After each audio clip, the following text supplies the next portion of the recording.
Da, da, da, da, da, da, da, da. Well, hello, fellow humans. It is time Hello. yet again for what something John and I jokingly now call, today's a short song.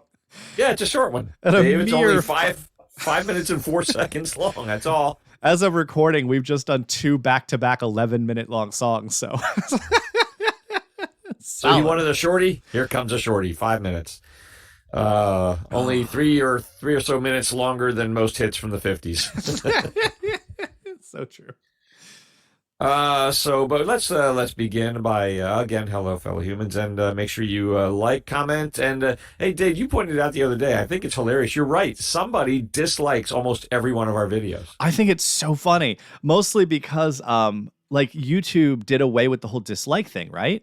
Well, if you have a YouTube channel, in the background, you can still see it. So we can see if someone dislikes our videos, but it doesn't display it publicly anymore, which I personally think is dumb. I don't care.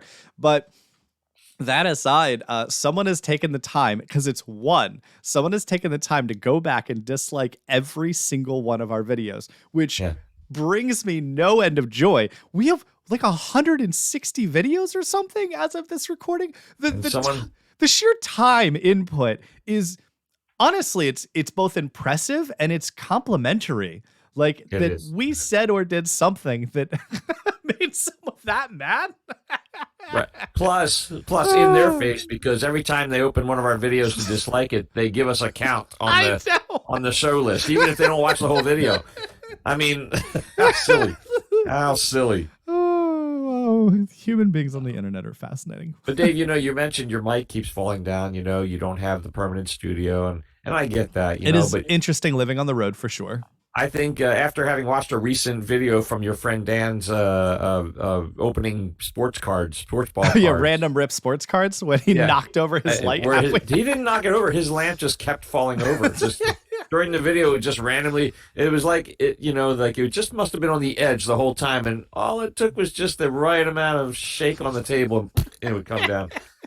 You should talk to him about securing your microphone. I don't know. I should. Anyway, speaking of Neelix, we have a little trivia for you, Dave.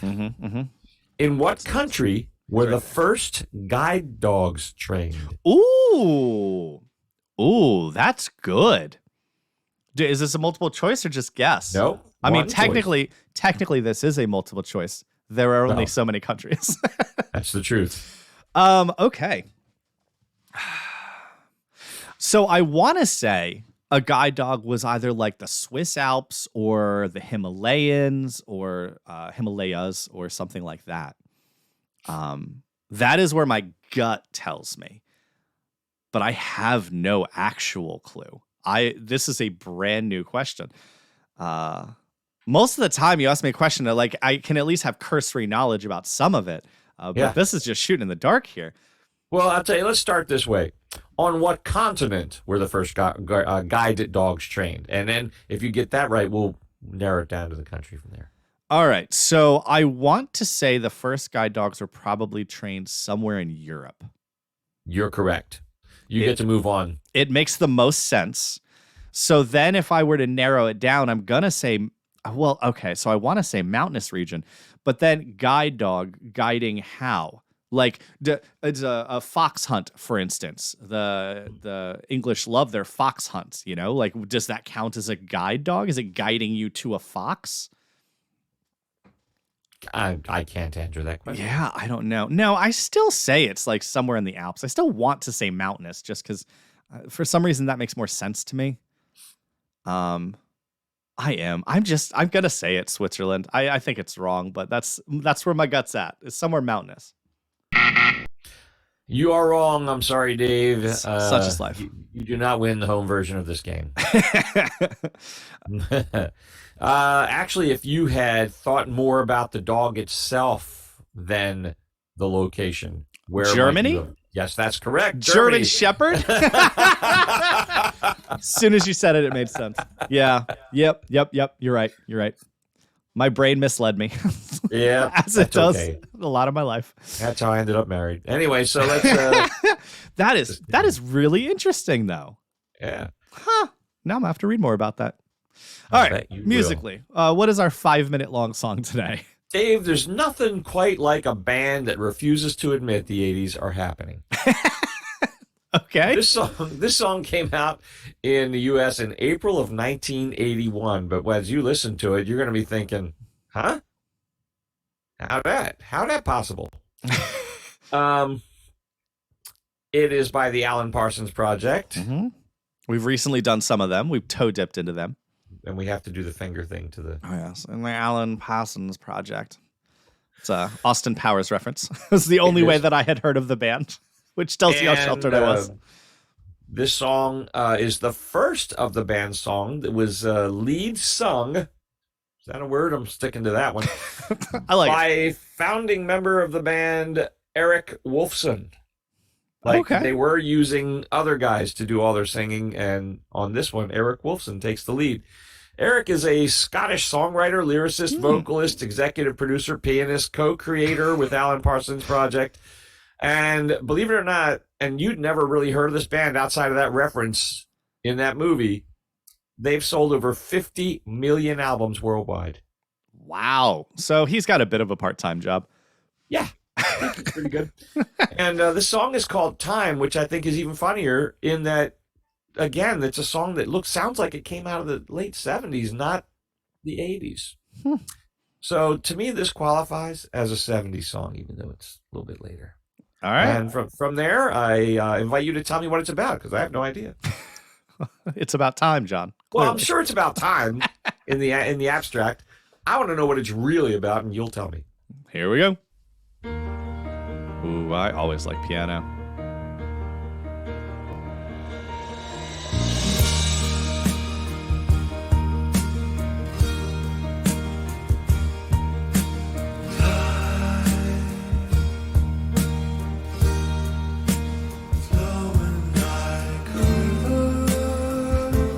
I see what you mean.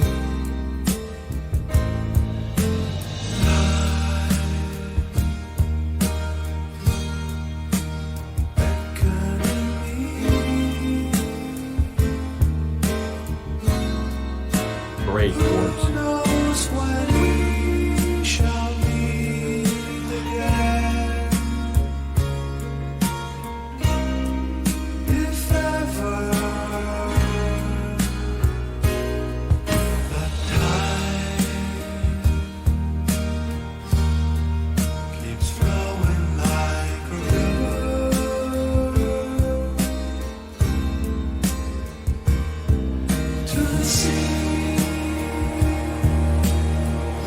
A little higher.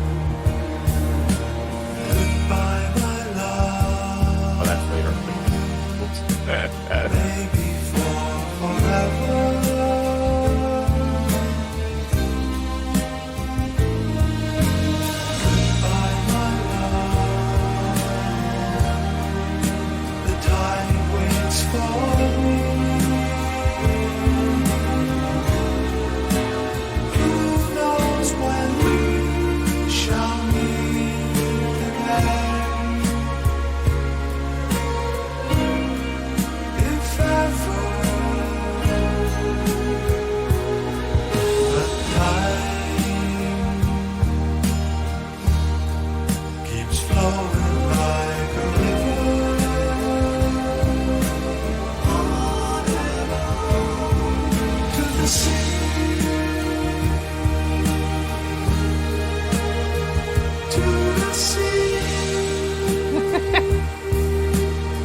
stars wait for me.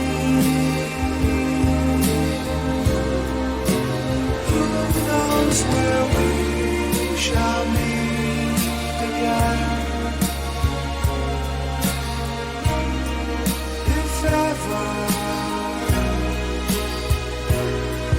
the time keeps flowing like a river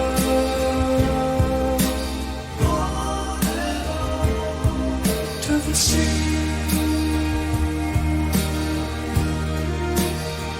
To the sea,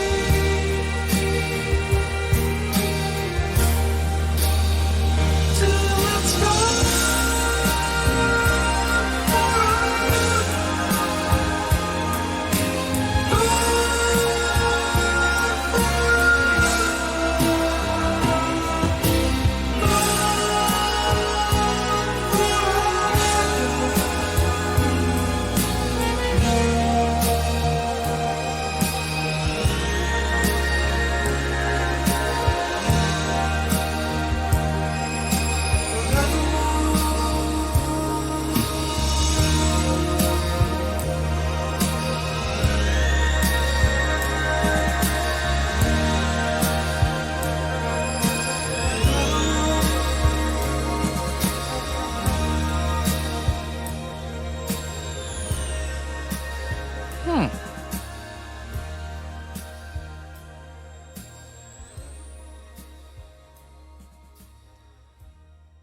Interesting.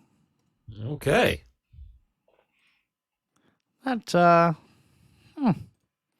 I definitely did find that song interesting. I understand completely what you said there. That it would sound more like a 70s song than an 80s song. Yeah. I really liked the sound of it. It sounded almost like you had like the slight reverb on the vocals that just made him sound a little layered. You had the keyboard in the back that gave the string sound. It was calm. It was subtle. I don't think at any point did you have massive surprises throughout the song. It was a pretty standard song, but there were some great chord changes, some great chord selections in there. It fit from start to finish, and it kept you engaged. And so I certainly have no complaints about it musically. Lyrically, I like to think this song is written from the perspective of an old sailor who every time the tide is waiting for him, it's time to go on another journey. He's saying goodbye to his friends. He's saying goodbye to his love. And he's saying, I don't know if I'll ever see you again. Time will go on, and you know, for you, it will just march on. And you will spend a very long time just not knowing if I'm coming back. And then I may or may not show up eventually sometime in the future. Along those lines, Dave, interestingly, this song is apparently popular at funerals. It's popular at funerals? Yeah. What a... Okay. I mean, I guess I could see it. I don't think I'd want that. Well, I don't. I have opinions on funerals in there that I don't ever care to attend one, and I don't want one. But I think it's a interesting song to play at a funeral. I mean, sure, time does go on, but I think there's a hopefulness in this song that you do want to reunite, but an understanding that it's not a guarantee. Yeah, well, that's true. That's true. Anytime you walk out the door, anytime you get in your car, no guarantees you're coming back home. So always hug your kids. Always kick your dog. No, always hug your buddy, kid. never. He's sleeping. Always tell your people you love them, and because you may never have another chance. And you shouldn't live like that in the negative, but live like that in the positive. Can you imagine how much better your life would be if every time you saw somebody, you told them how you felt about them, and it was like true from the heart?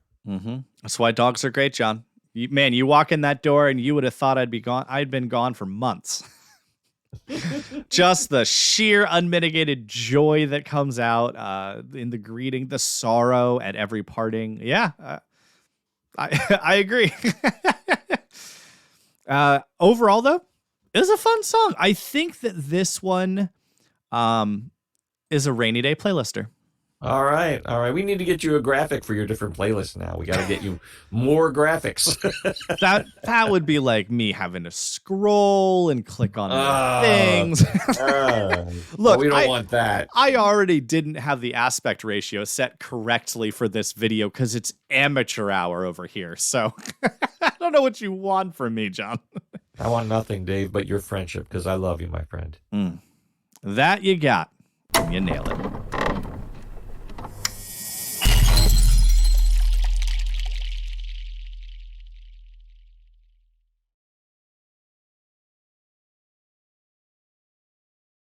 That's the end?